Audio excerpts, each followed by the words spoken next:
నేను ఇచ్చింది కేసీఆర్ కాదంటే కదా నువ్వు చేసేది. నేను చెప్తున్నా కేసీఆర్ ఇచ్చిందని జరిగింది అని గంట పద చెప్తున్నాను.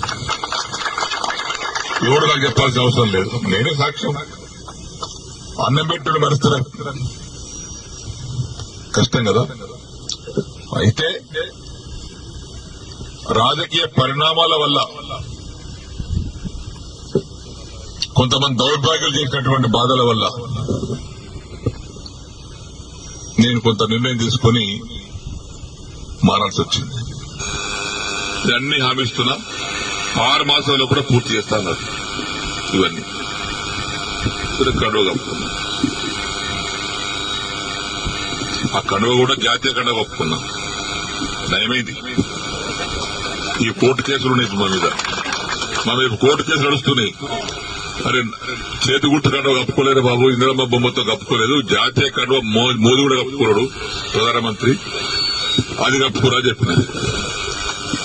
అసలు ఆ కథ వేరు లీగల్ గా. ఇప్పుడు ఈ పరిస్థితిలో మనం ఇక్కడ ఆగిన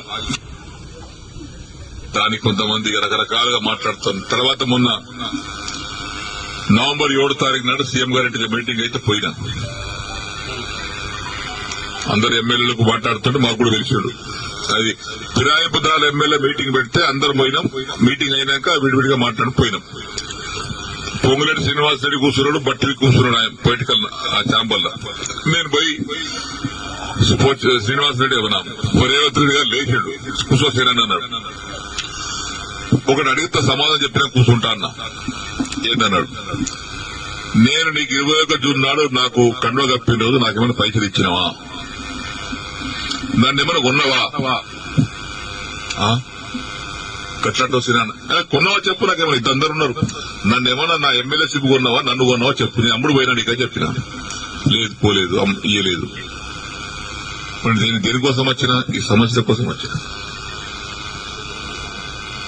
ఏమైనా అయిందా, ఏం కాలేదా, ఏమైంది, 100 కోట్లు ఎస్డీఎఫ్ ఉంటే 30 కోట్లు ఇచ్చారు. తర్వాత బంద్. దగ్గర 70 కోట్లు డబుల్ బెడ్రూమ్ ఉంటే 20 కోట్లు ఇచ్చి 25 కోట్లు ఇచ్చి 45 కోట్లు ఇవ్వాలి. బంద్. పనులన్నీ పేమెంట్ లేక ఆగిపోతున్నాయి. ఆ కాంట్రాక్ట్ పని చేయమంటే పేమెంట్ ఇవ్వమని అంటున్నాడు. దవాఖాన బాన్సుడు బంద్ అయింది, కోర్టు కేసు బంద్ అయింది. సిద్ధపరిచారు వారి కాంట్రాక్ట్ 40 కోట్లు ఇవ్వాలి, వాడు బంద్ చేసిండు. మరి వీటి కోసం వచ్చినాయి కదా నేను. లేదా బట్టి గారు సీనన్న దగ్గరికి ఆ లిస్ట్ మొత్తం తీసుకోండి, ఆ లిస్టు తీసుకొని 2 సార్లు ఇచ్చేయండి, ఒకసారి కాదు కానీ. ఇక పొంగులేటి గారు ఆ లిస్ట్ తీసుకోండి, 2 సార్లు మీరు ఇచ్చేయండి. ఇచ్చిన తెల్లారి ఫోన్ చేస్తే బట్టి లేబట్టాడు, పొంగులేటి లేబట్టాడు. ఏమని చెప్పుకోను నేను. మళ్ళీ అసెంబ్లీ జరుగుతుంది. జనవరి 4 తారీఖు నాడు ఆ ఛాంబర్ తీసుకుపోయి లోపల తీసుకుపోయి మీరు చెప్పారు కానీ బట్టి ఇవ్వలేదు, పొంగులేటి ఇవ్వలేదు, నాకు రూపాయి ఇవ్వలేదు. రూపాయి ఇవ్వలేదా, ఇవ్వలేదు. వేమ నరేందర్ రెడ్డి గారు బయట పిలిచాడు. ఏమన్నా శ్రీనన్న బాధపడుతున్నాడు, అది ఇంకా పేమెంట్ కాలేదట, నువ్వన్నా మార్చిలో కూడా 3 విడతలు ఇప్పి.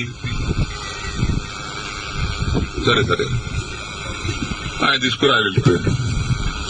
తెల్లారి వేమ నరేందర్ ఫోన్ చేస్తే ఆయన లేపడు. 50 సార్లు చేసి ఒకసారి కాదు, 50 సార్లు లేపడు. మళ్ళా మొన్న మార్చి అసెంబ్లీలో జరుగుతుంటే మళ్ళా పోయారు ఛాంబర్. మన అసెంబ్లీలో కూర్చున్న సీటు డబల్ ఉంటుంది ఆయన. చెప్పిన ఏది కాలేదండి.